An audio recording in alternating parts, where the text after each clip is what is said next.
सभी लोगों को प्रणाम।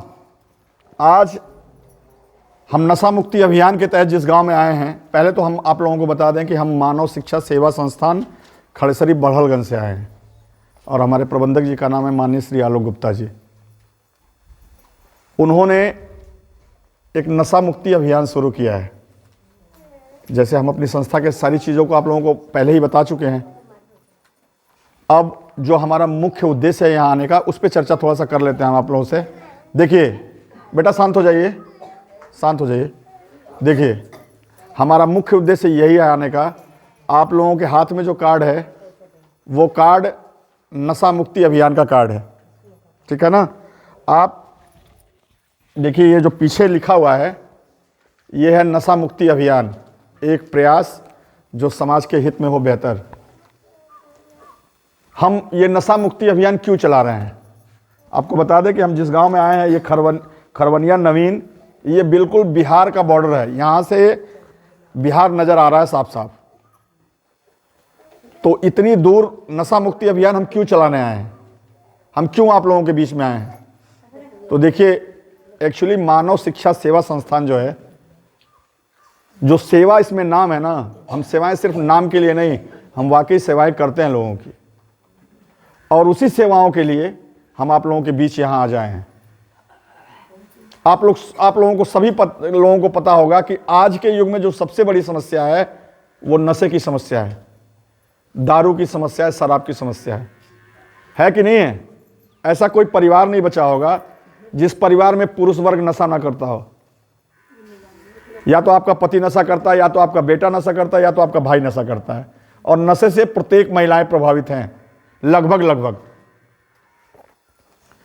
ये नशा और इस नशे का शिकार हमारे प्रबंधक जी भी एक बार हो गए थे। देखिए, जिसको असली में दर्द होता है ना, वही अगले के भी दर्द का एहसास होता है उसको, कि हम जितनी पीड़ा में थे अगला भी उतनी पीड़ा में होगा। तो माननीय श्री आलोक गुप्ता जी एक बार नशे का शिकार हुए थे, शाम को दारू पीते थे।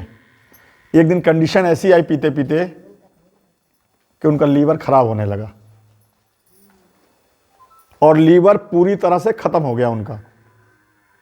उनकी पत्नी श्रीमती पूनम गुप्ता जी ने अपना लीवर उनको डोनेट किया।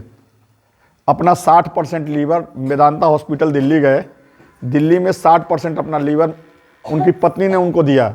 डॉक्टरों ने उनका 60% लीवर काटा और उनके पेट में लगाया, तब जाके माननीय श्री आलोक गुप्ता जी की जान बची।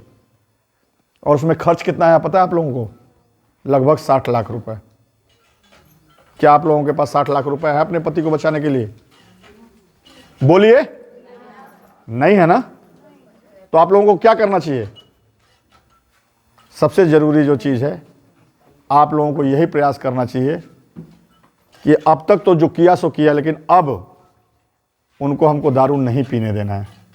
चाहे कुछ भी कर लें, हमको उनको दारू नहीं पीने देना है, उनको इस बुराई से बचाना है। अरे नशा करना ही है महाराज, हम ये नहीं कह रहे हैं कि नशा मत करो। नशा करना है तो अपने परिवार की तरक्की के लिए नशा कीजिए ना।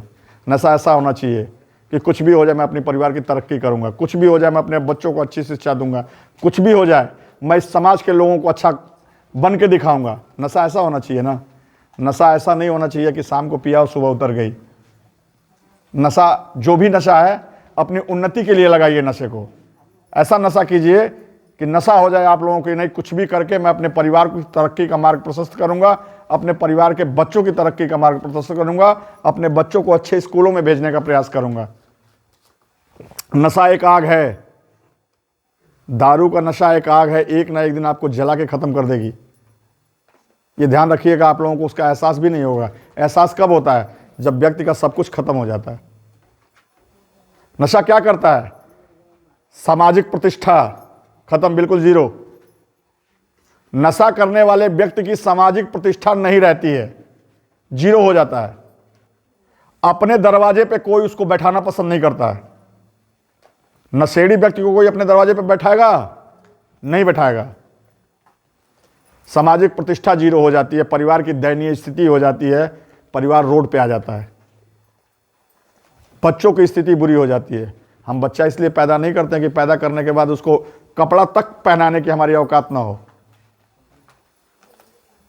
बच्चा पैदा करते हैं, ईश्वर की देन है बच्चे, तो अगर ईश्वर की देन है तो उनको अच्छे से रखें, हम अच्छा संस्कार दें, ताकि वो आगे चल के हमारे बुढ़ापे की लाठी बने। कहीं ऐसा ना हो कि वो लाठी बनना तो दूर, वो लाठी बरसाना शुरू कर दे। और जब ऐसे माहौल में रहेगा ना, इस नशे युक्त माहौल में रहेगा, तो यकीन मानिए वो लाठी बरसाने वाला ही बनेगा, आपके लाठी का कभी सहारा नहीं बन सकता वो। ठीक है, ध्यान से सुन लीजिए। नशा एक ऐसी बुराई है ना जो आप लोगों को पूरी तरह से खत्म कर देगी, बर्बाद कर देगी आप लोगों के घरों को। देखिए, मेरा काम था आप लोगों को इस यहाँ आके, जो हमारे प्रबंधक जी चाहते थे कि लोगों के बीच जाया जाए, लोगों को समझाने का प्रयास किया जाए। अगर हमारे प्रयास से अगर आप लोगों में थोड़ा सा भी सुधार हो गया ना, तो ये हमारे लिए भी बहुत अच्छा होगा, हमें बहुत ज़्यादा खुशी होगी। सबसे ज़्यादा खुशी होगी कि मेरे संस्था के एक प्रयास से एक परिवार का घर सुधर गया। तो हम आप लोगों से यही हाथ जोड़ के प्रार्थना करने आए हैं कि आप लोग अपने पतियों को, अपने भाइयों को, अपने बच्चों को नशे से बाहर कराइए, मत करने दीजिए उनको नशा। अपने परिवार की तरक्की में लग जाइए आप लोग। जो छोटे छोटे कितने 50 रुपए 55 रुपए करते हैं ना खर्च, 100 रुपए 150 रुपए हर रोज खर्च होते हैं, उन खर्चों को बचा लीजिए, हमारे साथ जुड़ जाइए। हम ये आपको यकीन दिलाते हैं कि अगर आपका पति दारू छोड़ दिया तो यकीन मानिए उसी दिन से आपके घर में खुशहाली आना भी शुरू हो जाएगी। लेकिन ये आग है, अगर इस आग पे समय रहते पानी नहीं डाल पाए आप लोग तो यकीन मानिए सब कुछ खाक हो जाएगा आपका। और जिन घरों में दिमाग में, सुन लीजिए, वो लोग ये ना समझे अपने दिमाग में कि अरे मुझे क्या लेना देना है, मेरे घर में तो कोई पीता ही नहीं है। तो आप लोगों को एक छोटी सी चीज़ बता दूं कि अगर ये झोपड़ी है ना, इस झोपड़ी में आग लग जाए तो बगल वाली झोपड़ी पे पानी डालना शुरू कर देंगे आप लोग। करती है ना, प्रयास उसको भी बुझाने का होता है, प्रयास यहाँ पानी डालने का भी होता है। क्यों? ताकि ये झोपड़ी ना पकड़ ले। होता है ना, बोलिए आप लोग, होता है ना कि कहीं ये झोपड़ी ना पकड़ ले। क्यों पानी डालती है इस पे, छोड़ दीजिए। लेकिन हम लोग डरते हैं कि आग अगर बिल्कुल करीब है तो हमारे घर को भी पकड़ लेगी।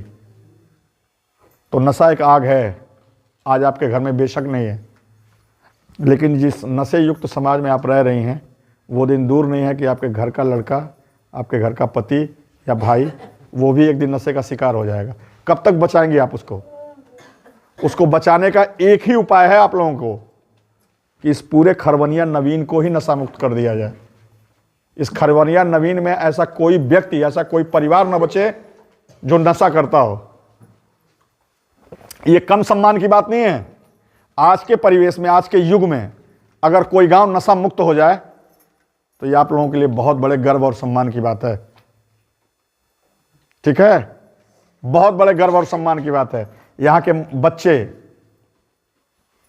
का जब रिश्ता लेके आप जाएंगे किसी गांव में तो बोलेंगे कहाँ से आ रहे हैं, तो खरवनिया नवीन से। वो खुश हो जाएगा क्योंकि वो जान जाएगा कि ये गांव नशा मुक्त है। इस गांव के बच्चे, इस गांव के गार्जियन नशा नहीं करते हैं, कोई नशेड़ी नहीं है इस गांव में। तो जिस गांव में नशेड़ी ना हो, कोई अपनी बच्ची भेजना आपको, आप लोगों के यहाँ अपना सौभाग्य समझेगा। समझेगा कि नहीं समझेगा? आज के युग में अगर कोई गांव नशा मुक्त हो जाए, अगर कोई अपनी बिटिया का विवाह आपके गांव में करे तो वो खुशी खुशी करेगा। समस्या है ना, आपके बच्चे हैं छोटे छोटे ना, बालिकाएं हैं, बच्चियां हैं ना, कहीं भेजने से उनको डर लगता होगा, लगता है ना? अपनी बेटियों को कहीं भेजने में आज के युग में डर लगता है कि नहीं लगता? आप लोगों को लगता है ना कि कहीं कोई अनहोनी ना हमारी बिटिया के साथ हो जाए। क्यों लगता है डर? जब इसी समाज में रह रही है तो क्यों लग रहा है? नहीं लगना चाहिए ना, लेकिन लगना चाहिए। उसका कारण है, उसका कारण जो सबसे बड़ा है नशा। शाम को लोग नशा करके घूमते हैं और सबसे ज़्यादा अगर कोई दबाव में होगा और सबसे ज़्यादा किसी पे खतरा है तो आपकी बच्चियों पे है। जितने अपराध समाज में हो रहे हैं आज के युग में 95% नशे में ही किए जाते हैं। महिलाओं के साथ अभद्रता का व्यवहार या बालिकाओं या बच्चियों के साथ अभद्रता का जितना भी व्यवहार है, जितनी भी गंदगियां हैं, सब नशे में ही होती हैं। और एक बार आप लोग नशे पे जीत पा लिए तो आप लोगों की सारी समस्याएं खत्म हो जाएंगी। ₹2 कमाएंगे तो वो नज़र आएगा, लेकिन अगर दारू रहेगा साथ में तो ₹10 भी कमाएंगे तो नज़र नहीं आएगा। ठीक है। और आपको एक चीज़ बता दें, हमारी संस्था का एक यूट्यूब चैनल है। अगर आप चाहती हैं कि आज का वीडियो हम यूट्यूब पे देखें, तो जिनके पास बड़ा वाला फ़ोन है वो लोग इस वीडियो से जुड़ जाइए, हमारी संस्था का चैनल सब्सक्राइब कर लीजिए और एक घंटी का बटन आता है, उस घंटी के बटन को भी प्रेस कर दीजिए, ताकि हमारी संस्था के बारे में हर जानकारी आपको घर बैठे प्राप्त हो जाए। कोई भी जानकारी, हम कहाँ क्या करते हैं, कैसे सेवाएं आप लोगों को देते हैं, इसकी सब जानकारी आप लोगों को घर बैठे हो जाए। यहाँ आने के लिए और मेरी बात सुनने के लिए आप लोगों का बहुत बहुत धन्यवाद।